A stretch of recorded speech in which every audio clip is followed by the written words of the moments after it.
Good morning student, मैं we Shravani कुमारी आज CC2 paper semester 1 का CC2 paper modern Indian political thought के गांधीवाद पर चर्चा करूंगी। तो जैसा कि मैंने पिछले वीडियो में गांधी जी की जीवनी और गांधीवाद क्या है इसकी व्याख्या की थी, तो आज मैं बताऊंगी कि गांधी जी ने राजनीति का अध्यात्मवाद का समावेश कैसे किया, यानी राजनीति में उन्होंने अध्यात्मवाद का समावेश कैसे किया, या ये कह सकते हैं कि गांधी जी के राजनीतिक दर्शन के नैतिक आधारों की व्याख्या। तो बात करते हैं गांधी जी ने राजनीति में अध्यात्मवाद का समावेश कैसे किया, यानी धर्म को राजनीति के साथ उन्होंने कैसे जोड़ा। राज्य को धर्म रहित बनाने में 15वीं शताब्दी के इटली के मैकियावेली का सबसे बड़ा योगदान रहा और उनका कहना था कि नीति और धर्म को अलग अलग रखा जाए। महात्मा गांधी का उद्भव भी इसी मैकियावेली राजनीति के युग में हुआ, परंतु गांधी जी ने राजनीति के इस रूप को नहीं स्वीकारा। उन्होंने स्पष्ट रूप से कहा कि धर्म के बिना राजनीति पाप है। उन्होंने राजनीति के प्रचलित मूल्यों को अस्वीकार किया और उसके बदले उन्होंने राजनीति के में शुद्ध धार्मिक और आध्यात्मिक मूल्यों को की प्रतिष्ठा के लिए प्रयत्न किया। अर्थात उनका मानना था कि राजनीति में धार्मिक और आध्यात्मिक मूल्यों का होना आवश्यक है। उन्होंने धर्म को राजनीति से अलग नहीं समझा और उन्होंने मैकियावेली द्वारा जो राजनीति को धर्म से अलग रखने की जो बात उन्होंने कही थी उसको उन्होंने अस्वीकार किया। महात्मा गांधी ने राजनीति का आध्यात्मिकरण किया क्योंकि उनका विश्वास था कि यदि राजनीति को मानव समाज के लिए वरदान होना है, तो यानी कि राजनीति से मानव समाज का यदि कल्याण होना है तो उसमें नैतिक तथा आध्यात्मिक सिद्धांतों का होना आवश्यक है। वे राजनीति और धर्म को अलग नहीं रखना चाहते थे और ना ही वे उसे अलग मानते थे। गांधी जी के ही शब्दों में जो कहते हैं धर्म का राजनीति के साथ कोई संबंध नहीं है। वे यह नहीं जानते कि धर्म क्या है। धर्म से अलग राजनीति हो ही नहीं सकती। धर्म से अलग राजनीति मृत्यु जाल है, क्योंकि यह आत्मा का हनन करती है। जैसा कि हम जानते हैं गांधी जी धर्म पर विश्वास रखते थे, अर्थात ये नहीं है कि वे हिंदू धर्म और मुस्लिम धर्म पर विश्वास रखते थे, ऐसा नहीं था। उनके अनुसार धर्म था जो मानव समाज का कल्याण करे, वैसे कार्य जिससे मानवों का कल्याण हो, वही धर्म है, वही सच्चा धर्म है। तो वे राजनीति को भी यही मानते थे, क्योंकि राजनीति भी आखिरकार लोगों के हित के लिए ही होनी चाहिए। इसीलिए वे धर्म को राजनीति के साथ में जोड़ना चाहते थे, क्योंकि राजनीति के द्वारा वे चाहते थे कि समाज का कल्याण हो, मानवों का कल्याण हो। जो राजनीति है वो मानवों के हित के लिए हो, उनकी भलाई के लिए हो। गांधी जी एक धार्मिक व्यक्ति थे। उन्होंने अपना जीवन धर्म को ही समर्पित कर दिया। उन्होंने धार्मिक रूढ़िवादिता और धर्मांधता का विरोध किया। वे लोगों की सेवा को ही वास्तविक आध्यात्मिक जीवन का मूल तत्व मानते थे। उन्होंने राजनीतिक क्षेत्र में भी धार्मिक कार्य ही किए। उन्होंने एक बार कहा था कि अधिकतर धार्मिक मनुष्य जिनसे मैं मिला हूँ वे छिपे तौर से राजनीतिज्ञ हैं, किंतु मैं राजनीतिज्ञ का जामा पहना हुआ हूँ, लेकिन हृदय से मैं एक धार्मिक मनुष्य हूँ। अर्थात मैं बाहर से राजनीतिज्ञ हूँ, किंतु मेरे अंदर, मेरे हृदय में धर्म विराजमान है। और संसार के कई लोग धार्मिक तो दिखते हैं, परंतु उनके अंदर जो है राजनीति भरी हुई होती है। वे यह मानते हैं कि उन्होंने अपने धार्मिक कर्तव्यों के एक अंग के रूप में ही राजनीति में भाग लिया। उन्होंने राजनीति में धर्म का समावेश करके राजनीति में धार्मिक कार्यों को बढ़ावा देने का प्रयास किया। गांधी जी के अनुसार राजनीति देश धर्म है, उससे अलग होकर मनुष्य स्वयं का ही नाश करती है।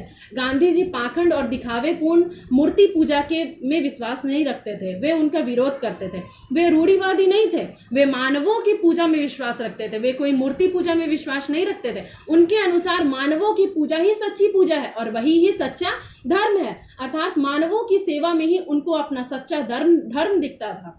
गांधी जी ने कहा कि जो यह कहते हैं कि राजनीति का धर्म से कोई संबंध नहीं है, वे धर्म को ही नहीं जानते। जो देश प्रेम, मानव प्रेम को नहीं जानता, वह धर्म को नहीं जानता। अर्थात गांधी जी के अनुसार धर्म वही है जो देश से प्रेम करे, जो मानवों से प्रेम करे, जो मानवों का कल्याण करे, वही ही सच्चा धर्म है और वही ही सच्चा धार्मिक व्यक्ति है। धर्म से अलग होकर राजनीतिक एक मरे हुए शरीर के समान है। राजनीति धर्म और नैतिकता की एक शाखा है। गांधी जी के अनुसार राजनीति शक्ति और संपत्ति प्राप्त करने का साधन नहीं है। गांधी जी के अनुसार मतलब गांधी जी को ऐसा लगता था कि धर्म और नैतिकता से ही निकलकर राजनीति को बढ़ाया जा सकता है या राजनीति का निर्माण किया जा सकता है। उनके अनुसार कोई राजनीति शक्ति और संपत्ति हासिल करने का साधन नहीं थी। उनके अनुसार राजनीति भी लोगों का सेवा करने का ही एक साधन थी, बल्कि उनके अनुसार दलितों को सुंदर जीवन यापन करने योग्य बनाना, मानवों के गुणों का विकास करना, उनके अंदर भाईचारे की भावना लाना, देश प्रेम की भावना लाना, स्वतंत्रता, सामाजिक समानता और धर्म के आदर्शों के बारे में प्रशिक्षित करने का निरंतर प्रयास ही राजनीति है। गांधी जी ने राजनीति को धर्म से अनुमोदित कर तो दिया, लेकिन इसका मतलब यह नहीं था कि राज्य की सत्ता जो है धर्म के अधिकारियों को सौंप दी जाए या राज्य किसी धर्म विशेष या संप्रदाय विशेष का प्रचारक बन जाए। गांधी जी के अनुसार राज्य जो है धर्म निरपेक्ष है। राज्य का कोई धर्म नहीं हो, परंतु राज्य जो है वो धर्म रहित ना हो, यानी कि जो राज्य है वो धर्म से हो, परंतु वो कौन सा धर्म हो कि जो मानवों की सेवा करे। यानी राजनीति में सत्य, अहिंसा, देश प्रेम, सेवा आदि का पूर्ण रूप से पालन हो। गांधी जी ने धर्म के राजनीति के एक होने का प्रमाण अपने ही कार्यों से दिया, अर्थात उन्होंने राजनीति में धर्म का समावेश किया और इसका उन्होंने अपने कार्यों से ही इसका प्रमाण दिया। उन्होंने प्रेम तथा अहिंसा के बल पर ब्रिटिश हुकूमत का सामना किया। स्वतंत्रता आंदोलन को भी उन्होंने एक साधु की ही भांति चलाया, अर्थात उन्होंने कोई मारपीट, कोई दंगा फसाद, कोई लड़ाई झगड़ा, कोई खून खराबा आदि नहीं किया। उन्होंने सत्य और अहिंसा के बल पर ही ब्रिटिश हुकूमत का सामना किया और इसके लिए उन्हें सफलता भी मिली। अंत में उनके अहिंसात्मक विद्रोह के सामने ब्रिटिश हुकूमत असहाय हो गई।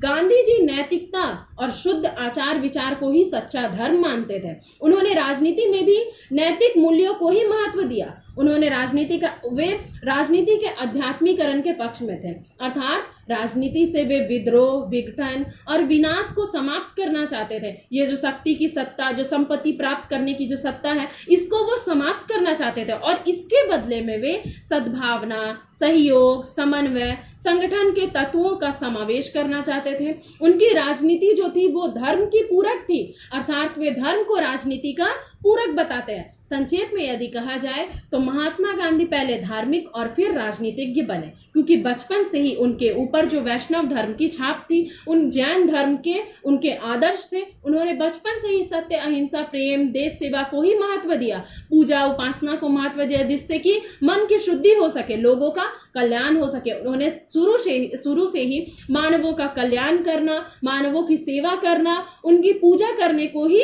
श्रेष्ठ स्थान दिया।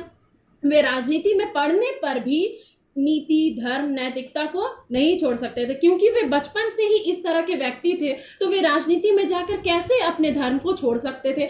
इसलिए उन्होंने राजनीति को भी धर्म से जोड़ने का प्रयास किया। वे मन, वचन, कर्म से धार्मिक व्यक्ति थे, इसलिए उन्होंने राजनीति में भी इसका सफल प्रयोग किया और इस प्रकार उन्होंने राजनीति को धर्म से अनुमोदित किया, यानी धर्म और राजनीति को एक साथ उन्होंने जोड़ा। तो मुझे आशा है कि आपको यह समझ आया होगा। इसके अगले वीडियो में मैं सत्य और अहिंसा की उनके गांधी जी के जो अवधारणा थी, उनके जो विचार थे, उसके बारे में चर्चा करूंगी। धन्यवाद।